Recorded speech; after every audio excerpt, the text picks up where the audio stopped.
was on the train home, and I said, what do you look forward to in life now? Like, what do you look forward to? I was like, do you look forward to like a week in the sun? The week in the sun was a byproduct to fighting. Like, after a fight, a week in the sun, like, is that it? But it's because I was so in it, like, I didn't define any other meaning. Your career essentially finished in a 3-minute round. Like, I've been at a lot of dark places in my life. That's kind of how I signed up.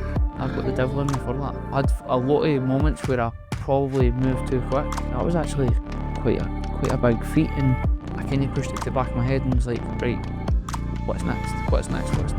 I look at my career now, and there's been many successful nights, and it all got outweighed for me by getting beat for the British title. The Gentrified Stoic Podcast. Hello and welcome to the Gentrified Stoic Podcast with me, Jonathan Ward. Today's guest is Kieran "Chopper" Smith. Kieran is, as well as being a friend of mine, he is a former professional boxer. One of Scotland's leading boxers at one stage, he had a dazzling amateur career, winning Scottish, British and European championships, and fought for his country at the Commonwealth Games.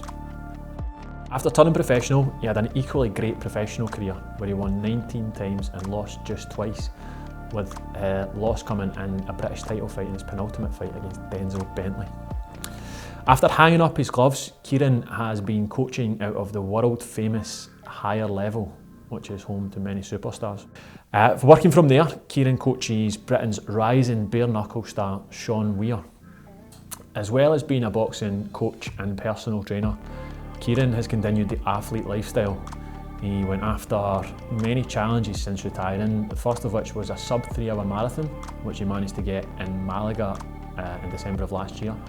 The next of which is the Backyard Ultra, which is where we pick up today's conversation.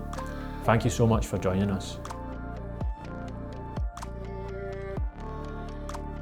So as we sit, we're 6 days away from you doing a Backyard Ultra. Your first ever Backyard Ultra? Yep.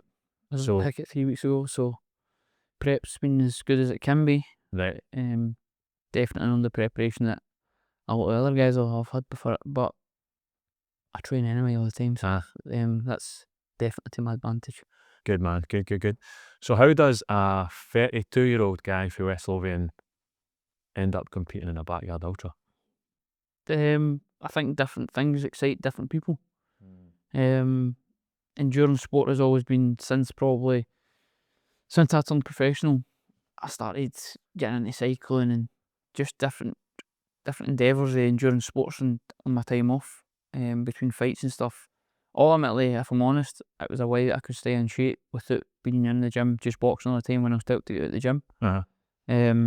So I had friends who ran, I had friends who cycled, and I was like just doing bits and bobs every day there. And then since retiring from boxing, I knew that getting punched in the head wasn't clever to stay in the gym, you know what I mean? So I had to find other means to kind of satisfy like my training, because I'm a guy who's always stayed in the gym, and it, like, I know it kind of keeps me sane, it keeps me ticking. Health and fitness, it's just always been a massive part of my life. Amazing, man, amazing. And just for anybody that doesn't know, so what is a Backyard Ultra? 4.17 miles in a loop on the hour, every hour, but you have to start on the hour, so you have to be in the coral for the whistle going every single hour. Right. So if you're dating 50 minutes, you've got 10 minutes to refuel, rest, and be back in the pen for the start of the next hour until the last man standing. Right. And so I'm exactly the type of naive guy that's aimed at, in terms of, or the type of person that thinks that sounds easy. Why is that not easy? It's easy until it's not easy. Yeah. That's the exact thing about it. Is it's a complete feat of endurance. It takes the fast run away from it. It's you versus you. Like, it's your brain versus your body, how far you can literally push it. Because in all honesty, the first day probably isn't going to be hard right up until it comes to night time, the night section, where your body wants to shut down and go to sleep, where you're still running 4.17 miles on the hour every hour. Your body is used to being asleep. and it's a total feeling contest, because by the time you get to the dark stages, you'll have been running for 12 hours, and just say on average you burn 100 calories an hour running. You'll have burnt 4,000 calories of running that you have to refuel, or your body's going to start shutting down. Wow. So that you go up, you start at 11 o'clock it is, isn't it, on the Saturday morning? Yep. A 4.17 mile loop every hour on the hour. Starting gun goes off on the hour. Yep. Right, And if you're not on the coral, you're out. so even if you're late getting out your, Yep. you know, your That's station, it. If you're done. you've got to be in the coral. That's I only learned that last week. I thought it was just like on the hour, every hour. So like if you're like late tying your shoes or something like that between laps, and still just get it's the next hour, and you can get out and get your lap done. Right. But it doesn't actually work like that. You need to be in the coral for the gun going off, or you're out. Right.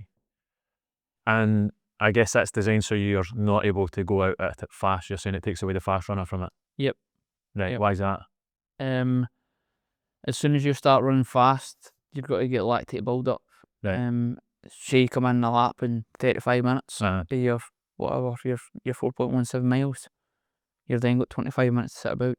The chances of you seizing up are a lot more, Of course. rather than having 8 minutes of rest where your body's slightly cooling down its temperature. In the 25 minutes, you'll probably be back at baseline. Your body's started to really cool down. To try and get it warm again is going to be pretty hard after Right. after 10 or 11 hours.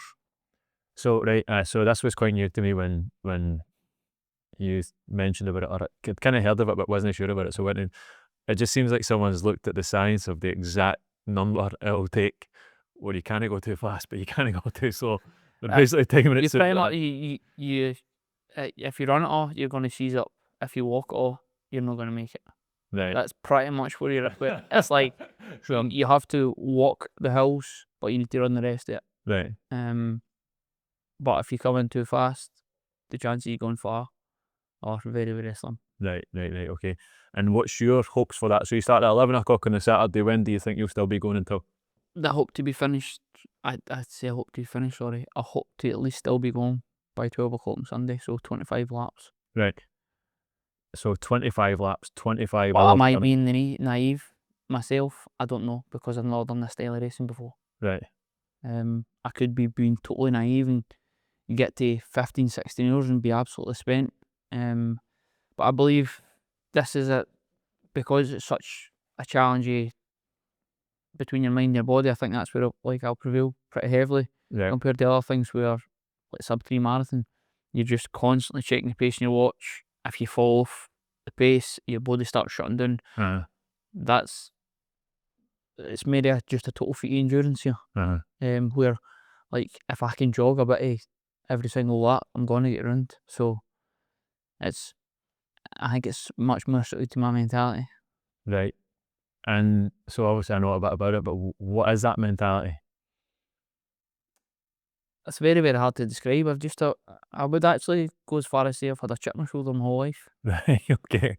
Like, and that is a lot of my mentality, and it's not a chip on my shoulder with anybody else. It's a chip on my shoulder with myself. Right. Like me versus me all the time. Uh-huh. And I've always, I don't know where I've got it from, but I've also had a really high output of, like, my work ethic's always been really high. And when I boxed, and I carried it over into my life, and I don't know, I should have probably slowed down a lot more at some points in my boxing career. Right. That I never, because I never listened to anybody, if I'm honest. I was really bad for listening, and now I'm at the age that I should have been doing this 10 years ago. Like, I'm listening a bit more. I believe my career could have went on for another couple of years had I listened a bit more, because ultimately my body just started breaking down. Wow. I'm laughing when I ask that question, but more on a sort of personal level, because that's really insightful for you to say, like, nah, I think I've got a chip on my shoulder. But a chip on your shoulder, not angry at the world, or not necessarily angry with yourself, but I don't know, I just have something a bit between my teeth. Right. Like, and I find it easy to bring that out of myself. Like, it takes a lot of people a lot of things to get that out of themselves. But like, I can do that to myself on a daily basis. Like, I can literally, I can train, like, every training session. If you ask me to go in and get a bit between my teeth, I can definitely do it. I know that, and I don't know.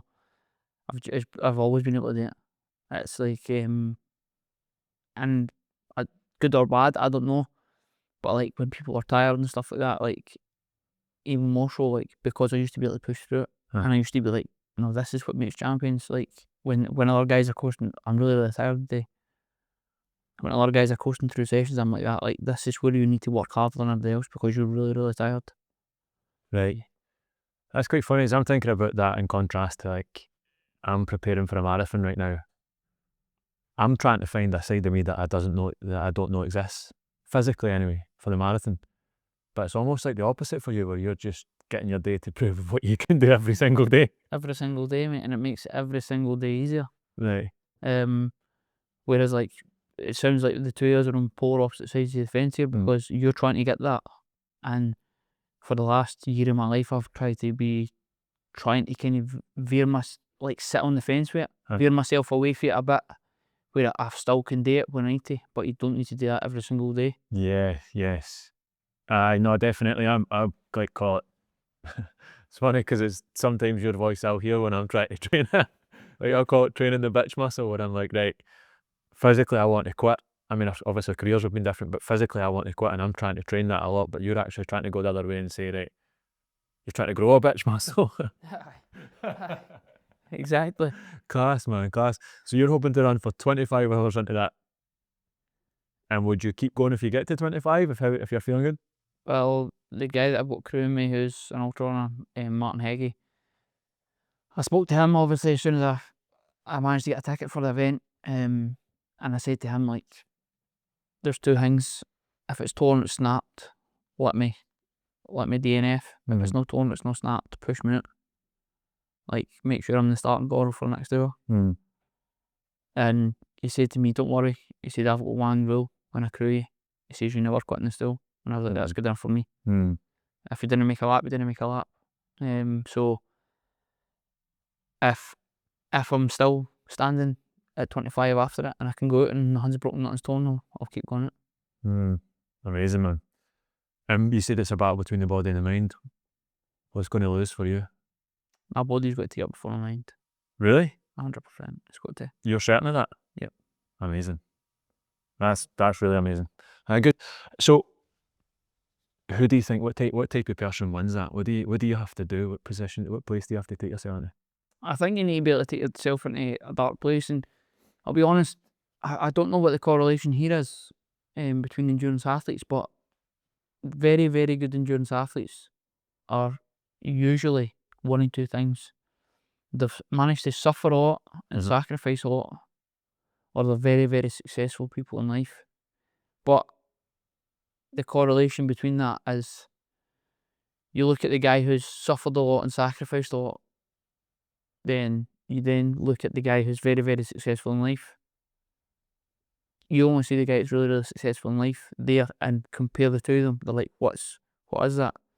The guy that's very, very successful in life is more than likely been through a lot and suffered a lot to get to where he's at. Aye, definitely. So it's I think people who have suffered and in some form or another can take us out of darker places because they've been to darker places. They know what it's like.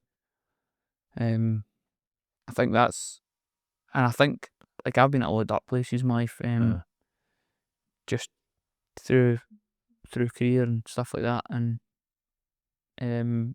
I think that's where that's kind of how I signed up with 3 weeks to go. I was like, yeah, that kind of suits me. Like I've got the devil in me for that. It's good. Sorry, again, it's just good to hear you say that, because obviously we've known each other for years. But really interesting and insightful to hear you say it's a better way to put it. So you mentioned that there's two types of people that do that, and just to go on that for a wee second more, you say successful people and people who have been through a lot. Where would you put yourself? Because I mean, as a boxer, you've got to be in the top 10% of successful boxers, right? Yeah, 100%. I would, less than 1% of fighters make it the exact same thing as footballers, kids football growing up, blah blah blah. I think less than 1% of people make a living out of boxing. Although I never made any like life securing money out of boxing, I definitely made a living out of it, and I was successful for a lot of years. If you looked at me as a kid to where I started boxing to where I finished boxing, I was like tenfold on success that you would ever imagine. I was a wee heavy kid, went into a gym that lost his first 4 fights. Did you really? Won his 5th fight in Western Districts. I think at my first 20 fights I lost 10. Took a sprout, and after that, I went in a total tear for a few years. I won Scottish, British, had loads of international tournaments, went to World Championships. Then from there it just kind of snowballed on, and that was me between 14 and 15. Then I managed to get to like 16, 17 in the same position. I got called up with Scotland numerous times to help out the senior teams for sparring and stuff like that. Then I entered the Scotland seniors when I was almost 17, turning 18, and I won the Scottish seniors. At middleweight, I wasn't even a middleweight. I just couldn't make super lightweight anymore. I was stuck between 2 weights. I was only like 73 kilos fighting 75 kilo men who were dropping down for 80 kilos and stuff like that. But my boxing stuff kind of prevailed there and carried me through. So I managed to get a place for the Commonwealth Games. I got beat off the eventual winner, turned pro, and had a pretty successful pro career before getting beat in my second to last fight, where I kind of decided that the juice wasn't worth the squeeze anymore. And how do you, it's incredible because I've not heard you talking about those 17, 18-year-old fights and making to the Commonwealth Games basically since you were in it. So it's brilliant to hear it. That's crazy because my girlfriend was like, "Oh, us, we're in the Commonwealth Games, aye." Did you hear me talking about it in the mirror this morning? Say tell him, they. So how do you reflect on that as a career? It was definitely successful, but like I try and tell people, like I'm coaching Sean Weir and another guy John Telford now. I try and tell them, like really lap up, like see when they're in the moment now, like really lap it up and enjoy it. And lap it up and enjoy it doesn't mean like go out and get pissed and do all that. It's like see the appreciation people have got for you. Like really absorb that. Like really absorb the appreciation and getting pictures with people shaking your hand and saying that like, oh my boy was watching you last night. I was like really relate to that, and I said because we're all get like this in life, through sport, business. It's like box ticked on to the next. You never sit back and look and go, man, I done something great last night. I done something. So I had a lot of moments where I probably moved too quick, the same as everybody else in life, that were really, really successful. And I look back now after a couple of years retiring, going, do you know something like that was actually quite a big feat, and like I understand like with my friends and that telling me now like how good it was and stuff. Whereas like I kind of pushed it to the back of my head and was like, right, what's next? And then when it came crashing down and I got beat, I was like, that was a major, like it was a major deflation to me, rather than like if I won, it wasn't a major inflation because I was just moving on to the next. So it was just like I look at my career now and there's been many successful nights, and it all got outweighed for me by getting beat for the British title. No, that's so amazing. Sorry. Having taken the fight back, and I now realise that I was very, very successful given where I started. What I achieved versus where I started. I mean, I got my work in my trainers. Like, you know what I mean? Like, I'm a personal trainer now. I got to work in shorts and t-shirts with my trainers. And that's the life I have created myself because of boxing. No, it's amazing because there's so much to take for that, but even just the point you finished on, like, it's probably underappreciated as the rest of the life it's given you as well. Definitely, yeah. Like you weren't just a great boxer, you didn't just get a great career, you got to travel the world, you got to meet amazing people, but you get to go work in your trainers now. Exactly. It's never going to be a millionaire's job being a personal trainer, but I'll be happy. You know what I mean? And I'm getting to inspire the next generation and getting to coach the next generation, getting to be a part of their journeys, which is everything for me, to be honest. That's amazing, man. That's really, really good. So going back to, like you said, you're covering off anything I was going to ask him more, but go back to where you're saying that living in the moment. How do you think you can do that better? It's a very, very hard thing. Mm. And it's a very hard thing in the times that we live in, because it's instant dopamine all the time. People are always striving for the next thing.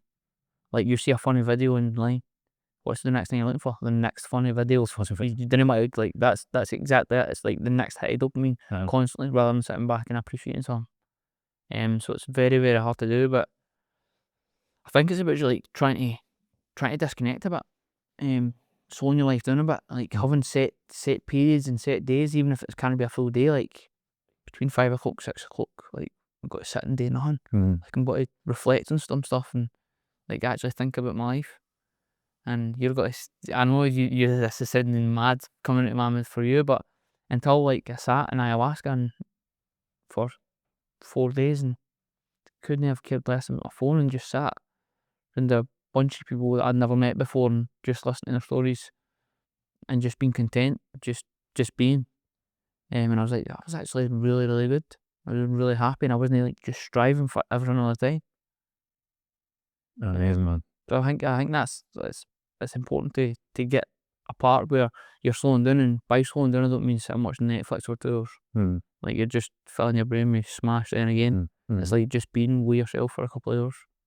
Amazing, man. That's absolutely brilliant advice. And it's nothing but amazing to hear you say it, to be honest. I can relate a lot for like my journey as well, obviously in a totally different sphere, but it's not until now you stop and you like, we won amazing awards, we won big contracts, and you're just like, great, right, what's next? Because I think maybe because I'd already won it in my head, I would sit down at the start of the year and say, right, we're going to go after this big contract and this big award. But that's what happens. That's what happens. You're going to win it in your head if you're putting all the work in to win it. Like, and it's not wrong. Like, you've already won it in your head because of how much you put into it, how much you sacrificed, and all the rest of it. So like, that part isn't wrong. Like, thinking that you've already won it in your head, but it's taking the moment after it that's like just taking the moments. That's the bit to work on. That's the bit to work on, and it's very, very hard. I agree. How would you see? So see, like Sean, we were with him on Friday, like we said, right? And he's like, he was grateful for the pictures, but at the same time, you could see it's like he's trying to have a bite of pizza, and there's guys coming up and asking him, how do you, like, what would your advice be to Sean on? I speak to Sean on a lot of stuff like this because Sean's a very, very popular guy. He's got a massive crowd behind him. He's got a lot of friends and stuff like that. For in and around Glasgow area, so he gets a massive support. He's a well connected guy, and I try and tell him, like, in a training camp, I always say to him, like, on a Sunday or a Saturday, whenever it is, whenever your day is resting, switch your phone off, go with your family for a few hours, just give them your time, just be there, just do nothing, and just be there, and it allows you that time to just like disconnect and kind of absorb what's important to you, because after fighting's done, like, who's there? See all the guys that are taking pictures? That goes, mate. It's your family. They're still got to be there. They'll be there picking up the pieces. You know what I mean?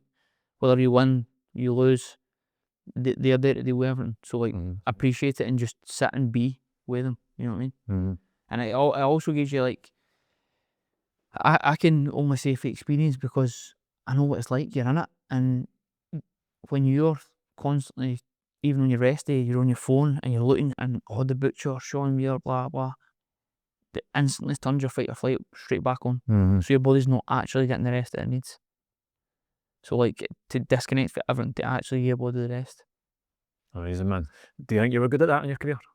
Terrible. Bad as that? I think that, honestly, that I never switched my fight or flight off for the last 15 years. Honestly? Like, it was just, I was always in it, and that's how I'm trying to teach people how not to do what I done. I was rubbish with rest days. I was just rubbish with switching off, to be honest. Right. It was just always in my head, and that was ultimately how I made the point of retiring, because I seen other fighters, and other fighters can go to the gym and they'll train Monday to Friday, then do their Saturday morning session, whatever it is, conditioning, then they're with their families all weekend. And I'm like, I'm doing a Saturday night session, then I'm out trying to do active recovery that's not active recovery on a Sunday on a bike, and then it's Monday rolling around again, and it was like it just absorbed my full life because I was just always chasing, and I couldn't take the moments to switch off in between gym sessions, and I was like, it's different if you make millions and millions of pounds. At this point in my life, I'm not making millions of pounds. I've just been beat for the British title. It's maybe going to be 2 or 3 years before I get back on the big stages. I'm 34, 35. 3 years more of punishing your brain. Why don't you stop now? In 3 or 4 years, you could have a very successful business. You could be 3 years into a different career, rather than being 34, 35, and see you win a British title, still not life-changing money, and be ready to retire, and being exactly at the point where I'm at now. I was like, so why don't you just like call it here and start a new journey? And that's how I decided to do it, because I've had a lot of fights and my body's had a lot of wear and tear, and for me to go on for another 3 or 4 years, it could be like really damaging for my brain, stuff like that. I've had 140 fights. I've had I don't know how many hundreds of thousands of rounds of sparring, so that begins to take its toll on you, especially as you start to age. Absolutely, man. No, it's again, it's really, really interesting to hear it from your point of view, because I guess there was that opportunity to just keep fighting. And Well, there's always an opportunity to keep you fighting, and this is where I just don't like it with there's so many guys that go back to this is all I know. This is all I know. And it's like, no, it's you're holding on to something that isn't anywhere. Like, let it go. You're doing nothing but damaging yourself. Like, and for them, it's their ego. Their ego's in control there. And that was the biggest thing I kind of brought it back to. I looked at my options and I was like, right, to keep fighting, to keep living this life at this age, your ego's in control of you there. You're doing that so that people still call you a fighter. Like, you're letting your ego take control of you because you're not getting to where you wanted to go, but you're still going to keep doing it. For what? So people can say you're a fighter. People can ask you about fighting. I think it's people's egos kind of controlling that kind of sense. I understand. So I guess they've had all this meaning. I mean, I can only relate it to my lifestyle. My lifestyle was, drinking, drugs and partying, and like, but I still see that in that sphere as well, where you've got like, I've lost mates who are like 40-year-old dads that they can't give up the high life of a good Friday buzz. Your good Friday buzz would walk out in an arena and, fight with somebody, and really what you should be doing with your life. But like, mine was putting some music on, putting a nice jumper on, spraying some aftershave and going to the pub and getting it. But people will still throw themselves into that life, and like you say, they can't really find any meaning beyond that. So we're probably jumping ahead a wee bit, but it's definitely a big point. How did you go? Your career essentially finished in a 3-minute round, the last round, and that was essentially over. You knew pretty quickly, didn't you? I don't know how much you've shared that. It was a while before you announced it, but you knew pretty quickly that it was done for you, didn't you? Yep. And it was really, really hard for me to take, like, because I'd been so in it my whole life. Like, I had always had a date to work towards. My full life, I was like, you got to fight then, and then you'll fight then, and after I fought, I knew I was fighting this next date, and if I didn't know a date, I knew that a date was coming up, so I had to just stay ready. So like, even when I was on holiday, it was like, make the most of the holiday, because next week when you go back for holiday, you're back into camp, you'd go into the next fight, and it was just like a snowball effect of that, like, through my whole adult life, to be honest. So for that kind of thing to come crashing down was like, it was quite hard. I can always remember I was on the train home from London after it, and I was sitting with my girlfriend and her sister, and I said, what is it, like, what do you look forward to in life now? Like, what do you look forward to? I was like, do you look forward to like a week in the sun? Like, do you look forward to a week or 2 weeks in the sun every year? And like, that's it. I was like, because like, I've always looked forward to a date. Like, the week in the sun was a byproduct to fighting. Like, when I fight and whatever, a week in the sun after a fight, once a year or twice a year, Like that was a byproduct to fighting. I was like, you just look forward to like a week in the sun. Like is that it? And but it's because I was so in it. Like I didn't define any other meaning like to my life. If I'm honest, I was just so in it all the time that I thought that's who I was and all I could be. So it was a pretty harsh reality coming into, and I think I wouldn't go as far as say depressed, because I don't know what depressed is, but I can remember just like that summer, I was still training, I was killing myself, and just one day I was just like in the middle of a session, I was like, what am I doing this to myself for? Like, this is crazy. Like you're 30-year-old. Like what are you doing with the rest of your life? Like go find a purpose here. Like, you're just training for training's sake to smash your body and for nothing. And then I went through 2 or 3 days of like, because I'm split shifts, morning I was at working, and then in the afternoon I was in the house myself. And I was just kind of on my own head, and I was like, I don't know what to do here. Like and then I was out PTing at night again, and I spoke to my strength conditioning coach, he runs a few successful gyms in Glasgow, and by the end of the week I had almost signed myself up to go and do a concrete and job back shift. Really? Pulling concrete. And I phoned him and he laughed at me. He's like, do you think you're going to be satisfied pulling concrete the rest of your life? He says, do you think that that's going to satisfy you for where you've been to, how much you know in boxing, blah blah blah? And I was like, it's secure money. I was like, because but I'd like they've got to teach me the job, but it'll be fine. And he's like, you've got far too much to give in this fitness and exercise space. So then I went and sat and had a coffee with him, and I'll be honest, he lifted the weight off my shoulders in 10 minutes. Right. He lifted everything I was carrying, like, and just thinking about and burdening in 10 minutes. He was like, this is your plan of action. This is how you got to do it. Blah, blah, blah. And I was like, that is an incredible idea. And he just pretty much told me, get as busy as possible with your work. He says you cut training out to 1 session a day. He says your training is secondary to your work now.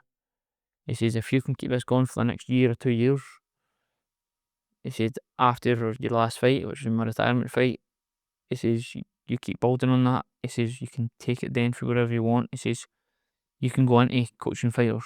You can then go and build your own gym. He says I'll help you with it. He's done it a few times, built gyms from scratch, and I basically did that, and I've never looked back, to be honest. I'm in higher level now with James Dillon, who I've been very, very close with. I was in my own unit, and I ended up down at James's for a bit, and I just says to James, I asked him, I was like, what's the chances of me coming down here to coach people? And he's like, I'd made me unhappy to have you. Then the bare knuckle thing kind of snowballed from there. He had Sean come in. Sean knew him 3 years ago, and James like, look, start working with Kieran. He's got all the tools to do it. Then it just became one fighter after another, and I'm in a really, really good place down there because everybody listens to you down there. It's like there's no egos. James has built an incredible space where like every guy's the same that walks through that door, and that's what everybody that comes into the gym says to me who coaches with me. Sometimes the gym can be pretty busy and it's quite frightening for people. But then people are like, it's a mad place, like everybody's treated the same. Like the highest stars in there are treated like the same as the PTs.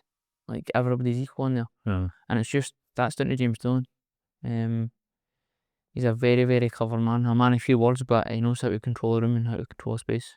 No, agreed. I've also been in just doing PTs, and it's what a place it is.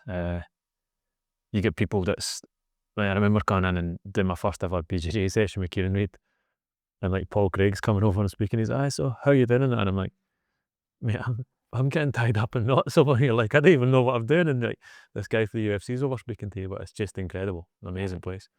Just going back to, you were speaking a lot about meaning in that conversation you had on the train with Lindsay and Lauren. What do you look forward to now? What do you find your meaning now? Man, my life's so much better than boxing now. Like I don't know, I'm probably going to veer off on a tangent here because it's going to intertwine with ayahuasca and different stuff. Good. But for many years with boxing, I had completely shut my emotions away, and like I never knew what happy was, never knew what sad was. Like I just was. I knew I had to get up and train. Like I didn't know what sore was. Knew that I'm probably a lot more emotionally connected to myself. I enjoy a lot more of the small things in life. And getting on with being an adult. Like I've eventually freed myself of financial, to be honest, stress and putting everything off to I need to be here training. I'll do it after this fight, and that's what I always done with everything. Like, oh, your car's broken down, oh, we'll put it to the side and you'll fix it after this fight. Put it in the garage. Kieran, you need to buy a house. I'll buy a house after this fight. I'll buy a house after the next fight. It was like that way, literally everything in my life. Like it was just always one focus, one goal, fight to fight to fight, and it snowballed on for years. So I've got loads to look forward to. I've obviously just bought a new home. I don't know if I say I look forward to painting the walls and doing the gardens in a new house, but I do it. I look forward to all these challenges that I can set up for myself just to keep myself ticking. And I was actually speaking with someone this morning. I was like, it'll be good, that, eh? Like talking about the backyard ultra, and he's like, I don't know about good, but I'm like, mate, I'm genuinely excited about that. I'm like, I don't know why. I don't know why it excites me, but things like that excite me. Like pushing your body and pushing it around to your limits, it excites me, and that's it. Like that's probably it's how I became so successful as a boxer, because I was never the most talented growing up, but I could push myself a lot further than other people. That led me into a successful boxing career. So I just look forward to all these different things. So there's 2 points. So as a boxer, you said that you didn't find that line. We were laughing about it before we started. Yep. You were your own god. You didn't listen to people, but you didn't find that line. Do you think you found it? That's why you were pushing yourself, and then you would continue to push yourself, and then active recovery became actually your average man's 60 million cycle. Exactly. Do you think you found that line now? I think so. I think I know when my body starts to break down more that like I'm listening to it more. I'm definitely listening more. And to be honest, from retiring for boxing, like I'd smashed my body so hard that like I'm probably just recovering like everything this year, the last 6 months. I'm probably that's me, my body just getting in tune with itself. Hormones, sleep, etc.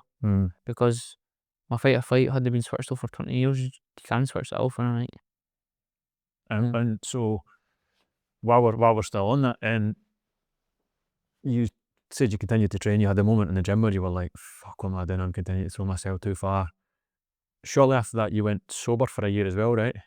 Yep. And was there a kind of semblance of losing it for a bit? Did you go off the rails a bit? Did you how did you go and find that? So I retired December 2023, and then 2024 it was really busy, blah blah blah, with business and my own personal life and stuff.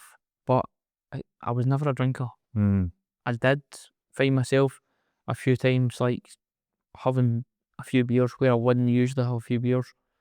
But as you know, you've known me as a teenager. Like when I drank, I always drank, and it was because it was the boxing mentality. It was like, you've got this one night, you're back to training Monday, everything's back to normal Monday. I then carried that through anything I went out. Anything I went out with just my mates and stuff. It was like, you've got one night, and where I didn't, I'm a normal civilised human being now. In a normal life, that's just working a job, I can do this any night of the week. Like I can have a beer on a Wednesday if I want.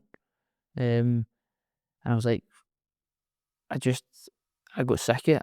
I went out one night and it was the exact same. And I woke up the next morning and I was like, I was absolutely steaming last night. Like I couldn't even talk drunk. And I was like, that's it for me. I was like, I need to change something here. Something's got to change for my view on drink to change. Like something's got to change. And I was like, I'm not drinking for a year. Right. And my girlfriend, feel supported at the time, but then it become a bit hard. I wouldn't say hard on her, but like even on holiday and stuff, actually, just like have this or just even have like a pint or taste this, and like, I'm all in with everything. I never sipped a sip of alcohol for a full year. Like, she was asking me to try cocktails and that, and I wouldn't even try, wouldn't take a sip. I was like, I'm not touching it for a year. I won't be near it for a year. And I believe that it's created a much better relationship with drink for me. I can now enjoy a beer or 2 beers and that'd be it. Because if it was crazy, I used to always be like, I've got a few friends that they can go and have a beer with a dinner, and that's that, just a beer with a dinner. I'm like, that's the start of a night out to me. That is the start up. Like, I see that sitting down on the table, and like, it's shouting madness to me. Whereas it shouldn't be like that. Like, it doesn't need to be like that. And you think you found that now? I think I've found it now. And I think the company you keep around the alcohol's definitely a big factor.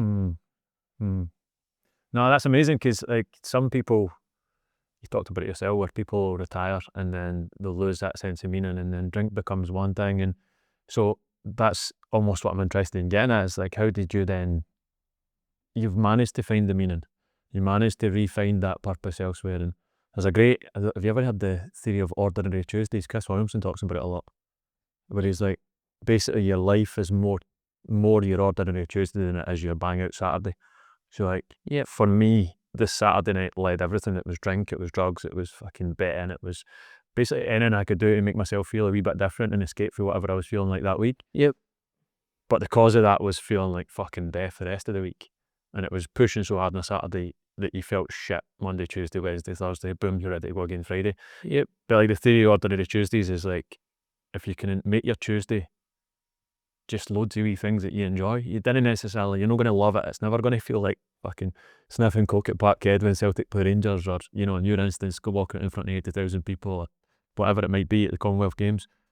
But if you can have that cup of coffee and that PT session and then that walkway, meeting with Ross or whatever it is with your missus, because you're going to live out 7 of them, you can live out 7 of them on repeat, you can't live out the one Saturday night.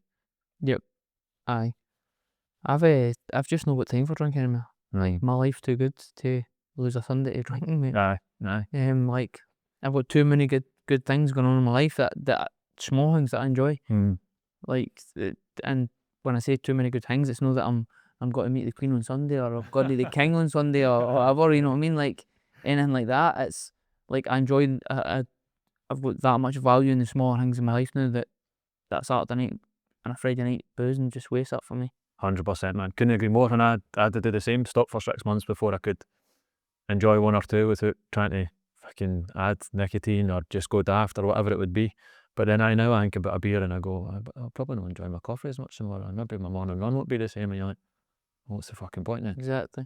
That's it. Good, man. So on that journey, again, you've left the boxing, retirement happened, your world comes crashing down, you're on the train. What the fuck am I going to look forward to now? How can I go back to being a mere mortal?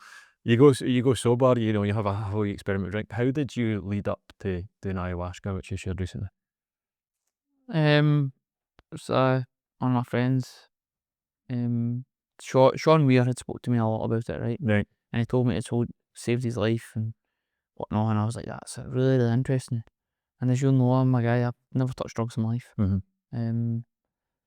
So for me to go on a 4-day retreat doing psychedelics was a bit all in. But then I started PTing Sean's friend, Ben, and Ben's been like 9 times. Right. So he's on me every single week, and like, he's always asking me questions.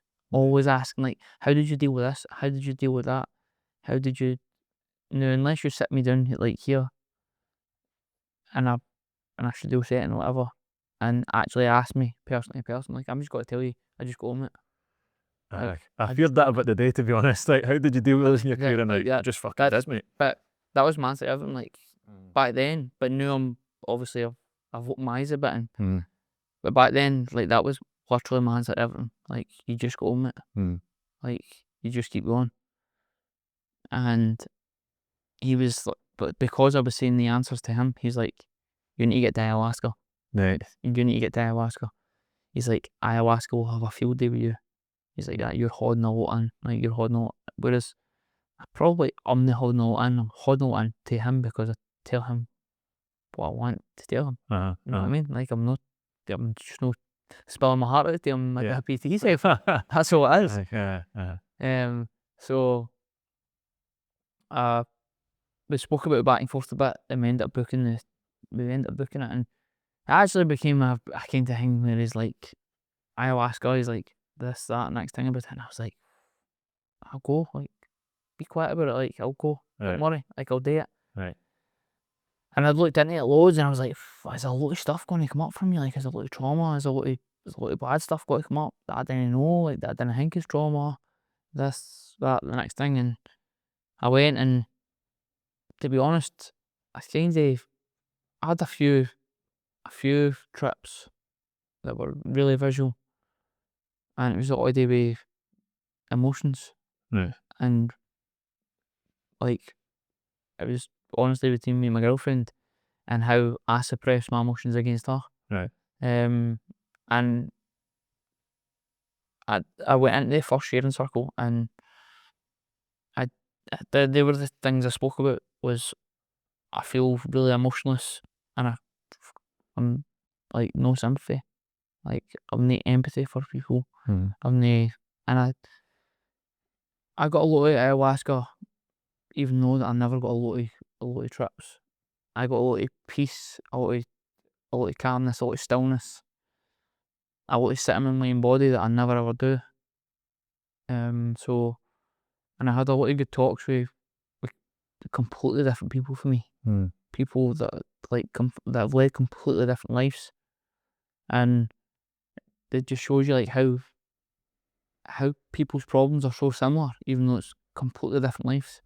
Like and I don't know, it's mad how it's kind of like we're all intertwined in some way. Like we're all going through different stuff, but they're under the same umbrella. It's really, really hard to describe. No, I'm following you a fair bit. Like look at the amount of synergies between our lives, even although I was in the pub taking drugs and you were at fighting for your country. Like quite literally fighting for your country. It's quite strange when you say that. But like, there was emotional problems there. I was in the pub because I wasn't facing my emotions, and you said you had to shut your emotions off to actually become a good boxer. Yep. So I know, I understand what you mean. Obviously then a connection even further and deeper than that with some of these people that, like you're saying, you might not have even spoke to if you hadn't put your phone down to go to ayahuasca. No, definitely not. Amazing. And so what did that ceremony, you went for how many nights? 3 nights, 4 days, 3 nights. 3 nights, 4 days. And what's that actually like? So you show up there, completely different experience for you've ever had before, right? Completely. It was in the middle of I don't want to say too much, middle of a vineyard in Spain, all set up by professional practitioners, the Colombian shaman, his assistant. There was, I think, 21 people on retreat, 22 people on retreat. Right. And the first day you do sharing circles every single day, so everybody tells their intent in the first day. The second day, after you've had the first night, like the trip in the first night, you go and do a sharing circle again. You say like what you've seen and like that stuff. Third day, same thing. The fourth day is like the closing ceremony. You do the sharing circle. They then tell you how to integrate all this stuff back into your life, and drink the medicine every single night. It's a really, really tiring. It's hard going. Like I didn't expect it to be as hard going as what it was. By that I mean I'm really, really bad at purging, so everybody purges usually. And after the first night I'd stopped purging, so the medicine was just sitting in me. And it was just like it was wreaking havoc with my guts and stuff. But you're not sleeping because you're going in and out of trips all night. You're not actually resting. You're not actually properly sleeping. Then when you get up in the morning, your brain's going at 100 mile an hour trying to think about all the trips you just had all night. So to try and rest, and it's almost like being rough every day. Right. To try and rest, your brain's just sitting going through try to process everything that's seen the night before and everything that your body just went through the night before. So there's not really rest on the retreat, but I definitely, it's really hard for me now to, everybody's been asking me this, it's really hard for me to pinpoint it now, but it's definitely my calmer person. Right. It's definitely me. My brain's definitely less like muddle in it. Like I can sit, I'm not in a hurry everywhere. My brain isn't rushing at 100 million everywhere. I can be still. Like I can just be. Where before I had to fill from morning to night, and like I don't know if this falls into ADHD, what it falls into, anything, but like I could finish my work at 7 o'clock, and I said I already trained twice that day. I finished work at 7 o'clock at night. I'd be like, I could be at my grand's for 6:45, then if I see her for an hour, I could be at my mum's for then if I'd see her, and I could be back there, and I could get my dinner on the way to Aldi, and it's just like just all the time nonsense, like just creating like a to-do list, like ticking, like for nothing, for absolutely nothing, rather than going to Aldi, you go get something to eat, and just go and sit on the couch or go and do what you got to do. Like there's no time frame on this. Where I used to try and put pressure on a time frame just to put pressure on a time frame for sakes. Yeah. And I just wouldn't sit about. I would always be on the move. And do you think you went to do ayahuasca to try and resolve with that? Because you mentioned like point A was right, get Ben off your case. That was the biggest point. Did you go with any intention? 2 cups every night, by the way. 2 cups every night. 2 cups every night. Is this just a face off with Ben as well? But no, but you get 6 cups 13 nights, and if you go to the ayahuasca, like, there's different things in it. But me and Sean, now that I'll agree with Sean. I think you should be taking 2 cups every single night. Is that to max it out, to go if you're there for? If you're going there, you're going deep. Right. Okay. You're as well going as deep as you can go. You've only got 3 days to take everything out. You've got a lot of time to process it afterwards. You've got all day without any phones, without anything, to sit there and process it. So go as deep as you can go. Right. So what did you, when you were talking about sharing circles and setting intentions and stuff, what were you hoping to get from it? Probably just a bit of that. Honestly, I went and I heard, like, I'd read stories about ayahuasca, and because I never went with a massive intention, like, it wasn't like I went because I had a serious trauma event in my life. It was really, really hard to say I've like a single intention, but I went with the intention really to start being able to show a lot more emotion and hopefully get a lot more empathetic with people. And I believe that since being back, a lot of that side has come out of me. So they were probably the 2 biggest things for me. And it's hard to see an instant change in that, like, emotion, and I can't just come home and be like, oh, I love you, oh, you're a great guy, all right, mate, you're my best mate, you know what I mean? Like, it's purely fake. It's just like you've just got to apply it in your life and in small bits to start to notice the difference. But I definitely noticed the difference in, like, being calm and being a lot more relaxed, to just towards my own life and towards other people's lives. And I think I told you this before, but it's not even so much ayahuasca. I'd heard it before, and it just resonates with me a lot more than now, that, like, about being right and wrong. Like, I probably got all caught up in all in life because I used to think everything that I done was right. Like, oh, you train every day, like, that's right. Maybe where they grew up or how they grew up, that wasn't right. And who's right there? Like, I'm not right. I'm not God. You know what I mean? Like, so I can't tell them they're wrong because they train every day. Everybody's different. I know. I think that's amazing to speak about, because I'm exactly the same. Where I found a way of life that really, really worked for me, and I can't understand it. No, everybody does it. I'm like, what do you mean? Why exercising every day? It's so good, but, like, I guess the one that's right is the ones that's happy in it. Like, if they're happy, that's it, doing whatever their version of it is. I know, amazing to say that. Do you feel like you got it? Got what you're looking for? Definitely. I'll be back next year. You'll be back next year. Like Ben had told me, he says it's like peeling an onion. He says that ayahuasca only, with the old told me on the retreat, the practitioner and stuff, ayahuasca will only give you what it wants to give you. Like, it'll not give you what you ask for, it'll give you what you need. And that's it.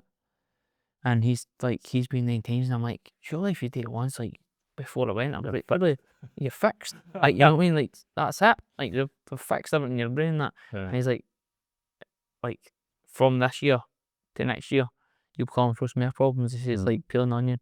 He says, it'll only give you what you can handle as well. He says, it's not gonna give you what you can handle. And it's crazy me talking like this. Like, I can't believe that there's a drug out there like this. It's mad, especially for a guy that's not taking drugs. But aye, it's a, for what I've seen on the retreat as well, not just my personal experience, but like seeing other people's results, I was bamboozled by it. I was like, this stuff's incredible. Aye, no, agreed. It's we spoke about this last time as well, but you were saying you don't get the overnight change. You're not coming back and saying you love everybody. And a good quote I heard about it was like, if you ask ayahuasca or God or the universe or whatever to run a marathon, they'll give you a pair of running shoes, but they'll know how to put you over the finish line. And think about it as well, like I done it maybe 5 years ago, not quite as deep, but like my overnight change took 3 years. It was 2 years before I got sober. It was 3 years before I started doubling down in the business and doing the self-development, right? But like you say, it gives you what you're ready for in that moment, and if you can keep taking it off. So you're going to go back next year, you said? I think so, I'll be back next year. Amazing, lad. Amazing. What you hope to get in? See what comes up between now and then. I've got a lot to go between now and then. I've got 9 months of being a cunt. Hopefully not. Class, man. I think that's pretty much it. So what's next for you? You're coaching, you're PTing, you're working with Sean at the minute? Yep, coaching, PTing. I've got a backyard ultra. I'm just busy in the gym all the time, to be honest. Like, my weeks are flying by now, and it's not a bad thing. I'm enjoying my job. I'm at loads of different shows here, there, and everywhere. If not, I'm running ultras and running up hills and just doing the good shit in life, mate, to be honest. Nothing to write home about, but just Ordinary Tuesdays. Loads of ordinary Tuesdays, mate, and it's really, really good. Yeah, good. So all goes well on Sunday, you get to 25 hours. What do you do after that? No, the 26 hour, but I mean, what's the next challenge? I've not set my mind between now and anything between then, but I want to try and do our Friday half Ironman. I was supposed to do it a few years ago. I got COVID like 6 days before it. I think I'll start to work towards that through the summer. Then I've got a few. I want to try and veer away from training as much through the summer this summer. Just taking a session off, like, it's going to sound like I'm training a lot, but like taking an hour off 5 days a week or 6 days a week, like 6 hours of training versus 13 and 14 hours of training. Like, I was at my peak there like 2 weeks ago when I got that ticket. I was at like 18 hours of training for the week. So half in that is going to give me a lot more time to do stuff with my partner and my family. Nice, man, nice. Well, thanks very much, man. Really appreciate your time. I appreciate you. Much. Cheers, mate. Cheers.